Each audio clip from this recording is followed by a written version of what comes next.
En el nombre del Padre, y del Hijo, y del Espíritu Santo. Amén. Carísimos hermanos, en el corazón de Jesús crucificado y resucitado, ipsum audite, nos dice el Padre Celestial, casi al inicio todavía de este tiempo santo de Cuaresma. Escuchadle a Él, a nadie más. Y si escucháis a otros, es porque sean altavoces o lugartenientes suyos. A los que os transmitan la palabra de mi Hijo, escuchad a esos. El Padre Celestial nos dice en un susurro que el alma solo puede escuchar en el silencio de la oración y percibir si se limpia con la mortificación de sus pasiones y con la penitencia por sus pecados. Ipsum audite, escuchadle a Él, a Jesucristo, porque todos los que no hablen en su nombre son falsos profetas. En esto se resume este evangelio precioso de la transfiguración que leemos cada año en esta segunda dominica de Cuaresma. Y así explica el doctor Angélico la oportunidad de que Cristo se transfigurase de este modo ante sus discípulos. Después de anunciar su pasión, el Señor había inducido a sus discípulos a seguirle por el mismo camino. Ahora bien, para que uno marche directamente por el camino, es necesario que de algún modo conozca el fin con anterioridad, así como el Sagitario, el arquero, no disparará bien la flecha si antes no conoce el blanco al que tiene que dirigirla. Por eso dijo Tomás: Señor, no sabemos a dónde vas, ¿cómo podemos saber el camino? Y esto es especialmente necesario cuando el viaje es difícil y áspero y el camino laborioso, pero el fin es alegre. Ahora bien, Cristo llegó a conseguir la gloria por medio de su pasión, no solo la del alma, sino también la del cuerpo, según dice el Evangelio de Lucas. Es necesario que el Mesías padezca esto y que entre así en su gloria. A esta conduce también a los que siguen las huellas de su pasión, conforme a lo que se lee en los Hechos de los Apóstoles. Debemos pasar por muchas tribulaciones para entrar en el reino de los cielos. Por eso fue conveniente que Cristo manifestase a sus discípulos la gloria de su claridad, que es lo mismo que transfigurarse, con la que configurará a los suyos, como leemos en la epístola a los Filipenses. Él transformará nuestro cuerpo miserable, conformándolo a su cuerpo glorioso. Por lo que dice San Beda el Venerable: por piadosa providencia aconteció que mediante la breve contemplación del gozo que nunca acaba, tolerasen con mayor ánimo las adversidades. Esta receta nos cuadra al cabal para nuestra vida de oración, recordando, como enseña San Alfonso María de Ligorio, patrono de los confesores y moralistas, que el alma que ora infaliblemente se salva y el alma que no ora infaliblemente se condena, porque está dejando de pedir a Dios nuestro Señor, siquiera sea mínimamente, las gracias necesarias, conducentes para su eterna salvación.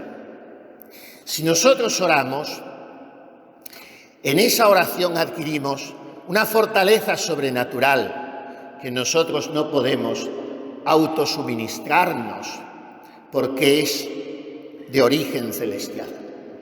Si nosotros oramos, soportamos de buen ánimo las adversidades porque sabemos que nos aguarda una gloria que no tendrá fin.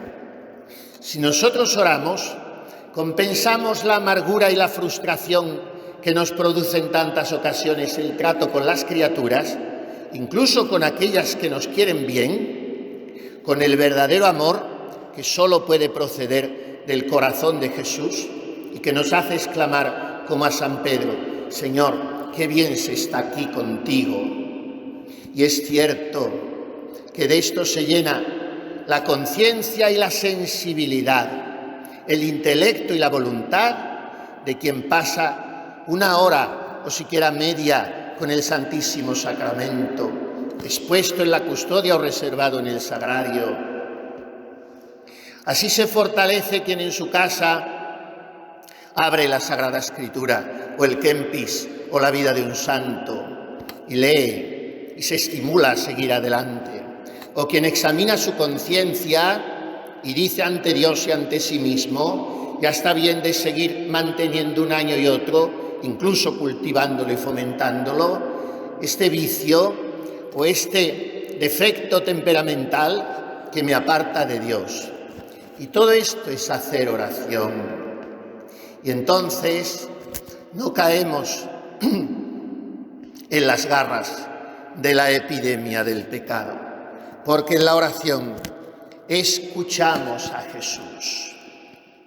En esa cuestión de la Suma Teológica, donde a lo largo de 4 hermosos artículos, Santo Tomás de Aquino, cuya fiesta celebrábamos precisamente ayer, se pregunta por varias cuestiones de este misterio dulcísimo de la transfiguración, termina poniéndose la siguiente cuestión: ¿fue oportuno que sonase la voz del Padre diciendo: este es mi Hijo amado, en quien me complazco, escuchadle? Y concluye el Aquinate con su lógica siempre incontestable: nuestra adopción de Hijo de Dios se basa en cierta conformidad con el Hijo natural de Dios. Y esta conformidad nuestra con el Verbo encarnado acontece de 2 maneras. Primero, por la gracia en esta vida presente, pero es aún una conformidad imperfecta, como dice San Juan en su primera canónica. Ahora somos hijos de Dios y aún no se ha manifestado lo que seremos. Pues sabemos que cuando se manifieste seremos semejantes a Él, porque le veremos tal cual es. Por consiguiente, como por el bautismo conseguimos la gracia santificante y la recuperamos después de perdida en cada confesión, en la transfiguración lo que sucede es que se manifiesta anticipadamente la claridad de la gloria futura. Por eso, tanto en el bautismo de Cristo como en su transfiguración, se escuchó la voz del Padre, que daba a conocer la filiación natural de Cristo, su Hijo. Este es mi Hijo amado, en el Jordán y en el Tabor. Porque solo el Padre, junto con el Hijo y el Espíritu Santo, es perfecto conocedor de que el Hijo es engendrado, no creado. Homoousios, como dijo nuestro Osio de Córdoba, de la misma sustancia del Padre. Y este misterio insondable se nos revela a nosotros para que saboreemos la dulcedumbre inefable de ser hijos en el Hijo. Porque si no, no hay filiación divina. Hoy se predica alegremente: todos somos hijos de Dios. Y esto es cuando menos una peligrosa inexactitud teológica, porque ni siquiera son hijos de Dios todos los bautizados. Solo es hijo, plenamente hijo de Dios, no llamando hijo al que es, por ser criatura, hijo potencial, pero no real. Solo es hijo de Dios el que vive en su santa gracia, o sea, el que siente correr dentro de su organismo espiritual la vida divina que solo le puede proporcionar Cristo cabeza, el que nos regala la gracia capital que en nosotros se convierte en gracia participada, santificante. Solo por tanto, siendo hijos en el Hijo, en el unigénito del Padre, es como seremos hijos de Dios. Y esto es lo que nos enseña en este domingo el misterio de la transfiguración. No cortemos esa corriente misteriosa y oculta del agua viva de la gracia que reficiona, que recrea, que rejuvenece, que renueva nuestro organismo espiritual. Y si por nuestra desgracia algún día la perdemos, recuperémosla inmediatamente, no dejando que pasen ni siquiera 24 horas en el sacramento de la penitencia. Es mucho peor contraer una papeleta para el infierno que contraer el coronavirus. Preocupémonos, por tanto, de ser agradables a Dios nuestro Señor.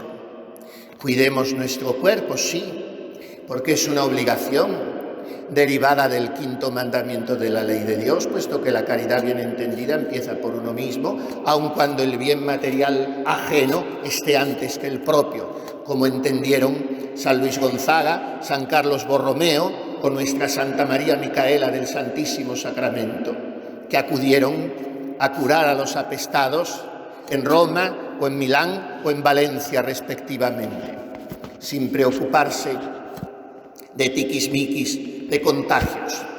Nosotros cuidemos, sí, el cuerpo de nuestro prójimo, el nuestro propio, pero atendamos en primer lugar a la salvación eterna de nuestra alma. Es lo único que importa. Y por eso pidamos a la Santísima Virgen que ella traiga al oído de nuestro corazón constantemente, en la oración y en todo momento, la voz del Padre. Este es mi Hijo, el amado, en quien me complazco. Escuchadle. Así sea.